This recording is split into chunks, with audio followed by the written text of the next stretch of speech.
All right, guys, here I am, finally done with the Belvedere, and I'm really happy. It was a stressful build. It didn't go as planned. Nothing ever does, but this one fought me and fought me. It is a hard-headed son of a, you know what. But just to recap, we combined the Pro Street here on the left, which is a phenomenal kit. If you're kit bashing, that kit rocks. This kit here, I love the body style. So what we did was we took the frame and mated it with this body. And for the most part, it turned out great, but there was some fighting. I mean, this thing fought me every step of the way. Good grief. I probably would have been better off just the back half the car, but I thought I could make it work, and I did, but man, it fought me. Whew, boy. Now with that out of the way, one of the things we did was just took this frame, mated it up with this, used the tires from this kit, used the engine from this kit. What else did I use? I used the exhaust from this kit. What else did I use off that kit? Tires and wheels. And then this kit was everything else, basically the interior, glass, body, bumpers, all that stuff came from this kit.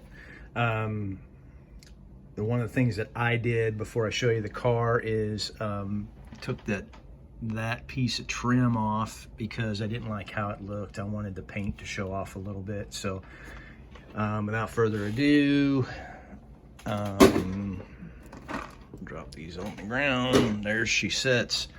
Got the stance really where I wanted it. We just so you know, we're like millimeters, not even that, from the ground. The paint turned out great. This paint is a tester's paint that I had laying around that I wanted to use up. Turned out to be a really, really deep burgundy. That was red burgundy metallic is what it said on the bottle. Painted the interior a black and tan color from Tamiya. I believe that's the proper pronunciation. I pronounce it Tamiya, but I believe the proper pronunciation based on Fred's recent video is Tamiya. The paint has a high reflective quality to it, which is what I was looking for because it's an enamel. I spent most of my time and most of my money on the engine, ran fuel lines, plumbed it, wired it, bought some aftermarket stuff. The kit actually came with this little fuel pump. So I bought a distribution block, which is right there, if you can see that. Ran fuel lines. These are Parts by Parks, aftermarket carbs. Tried to do a throttle linkage. Not very good at that. What else? Got an aftermarket ignition box. The rest of it's pretty stock. Didn't do anything crazy. By the way, I was really impressed with Protec's fuel lines and their braided lines. Awesome. And their fittings. Awesome. And just to be clear, you know, when it comes to the aftermarket stuff, I really haven't run into a bad product. They've all been wonderful. It's just availability and what you want as your look, but they've all been awesome. Here's your stance again. Really like how it came out. And I'll let you see the back. Back looks pretty stock. And then this is the tricky part, the underneath side, which is basically the exhaust system from the Super Beat. Painted the diff and the, excuse me,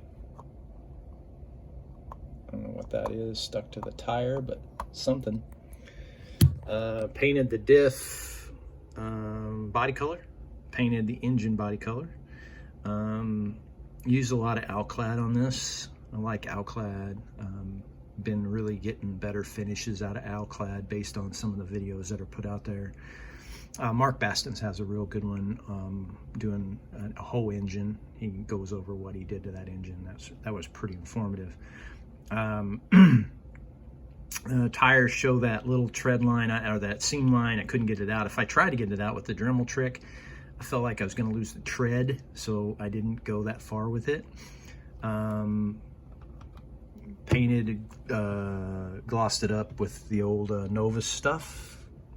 Turned out pretty good. Put the black wash in the seams, and that's about it. Other than that, we're rolling on to the next one. So next one's going to be a tribute build for Rick Zink's daughter, Veronica. I believe it's going to be a 62 Corvette. So stay tuned for that. And one more thing I wanted to do before I got off this video is I wanted to do a little mail call, because I got a shop card in the mail.